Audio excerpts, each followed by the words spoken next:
I have the 4 things you need to consider when picking the right card for your travel setup, because there are a lot of options out there. And depending on your goals, some can work in your favor while others may work against you. Then what is the right card? Well, whether you're new to points and miles or a little more experienced, today I'm going to go over the 4 factors you need to consider when picking your first card or your next card in your travel strategy. But before we get into all that, hi, I'm Lonnie, and choosing the right card is crucial if you want to travel for free or at a discount, because it's those credit rewards that earn you the points and miles needed to book your vacation. And that's why ensuring you have a travel strategy that works for you is so important. Your money and your card should not only be working for you, they should be working together as well.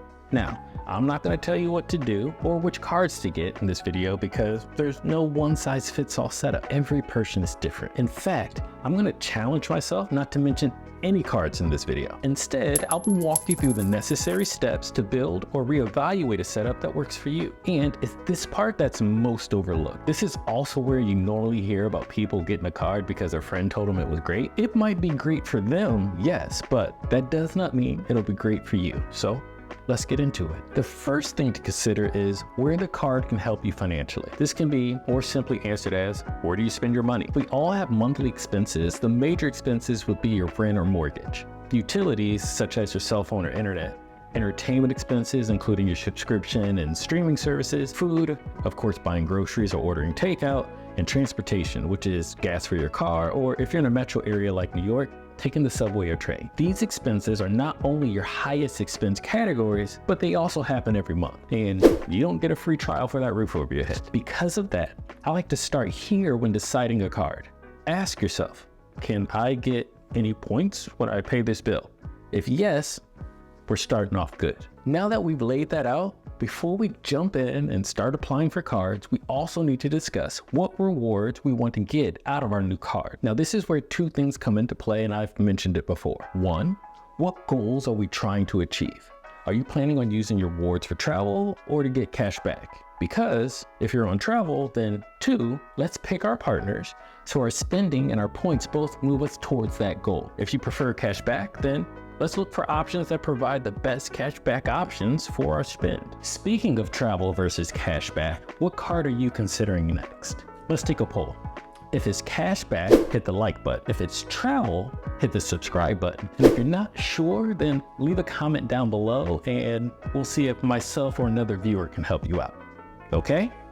Moving on. Now, if you don't have partners yet, it's okay, because rather than focusing on a specific partner, you could choose a card that has a wide list of partners instead. The reason I recommend this is because most cards nowadays will cover you for both the domestic and multiple international airline partners. A great example of this is Air France and Emirates Airlines, which accept transfer points from every major card brand. And Singapore Airlines is almost the same with the exception of one. Now, I said I'm not going to mention any cards today, so if you know the card, just put it in the comments below. I say all this because no matter which card you go with, you're pretty safe putting a European, UAE, Singapore trip on your bucket list. On to the next thing to consider, the additional perks. Over the past few years, credit card companies have become more competitive with the value that their cards can offer because, well, business. I mean business. Business.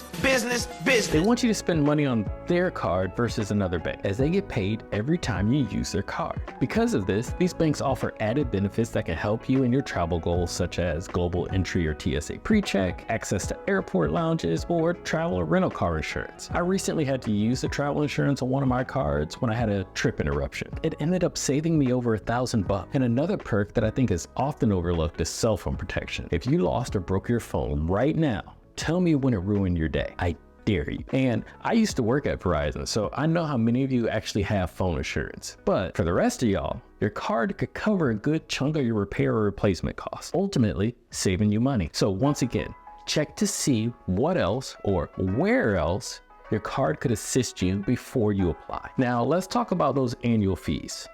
Cards could have a wide span of annual fee costs from $0 up to $700 a year or even more. Depending on the card, this annual fee can provide a slew of perk variations. Of course, the top tier cards with higher annual fees, which I consider $400 or more a year, have the most features and benefits. But don't discount the lower annual fee cards, the ones that range from $250 or lower. Even though they are low annual fee cards, they still have some of the most valuable perk options out there, such as that cell phone protection I just mentioned. I haven't had to use it, knock on wood, but I'm glad it's there. Now, a card's annual fee is the only factor that could prevent you from getting approved, as higher tiered cards would usually require you to have a higher credit score. But don't let that discourage you. If you're still working on your credit score or you don't have the financial means to support a high annual fee card, having a $0 annual fee card can significantly help you build your credit score. So just put those other cards on a post-it for a later date. But wait,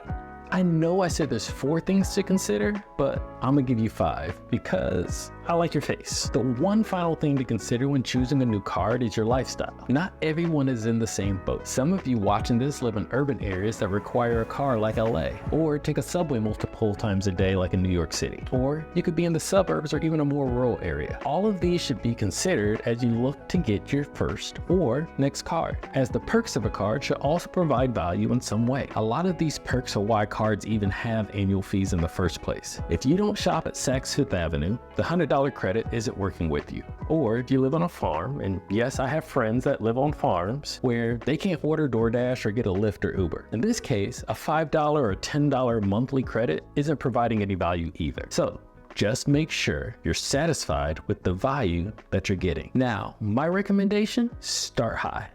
Can a single card cover more than one item of your monthly spend or spending habits? If so, what's the annual fee of that card? And if it's reasonable, then start there and repeat the process on the next card until you complete your perfect setup. Just make sure your cards are working together towards your goal. And I did it. I didn't mention a single card by name this entire video. Now that you have your card, learn how to get even more points out of it in this video here. Peace.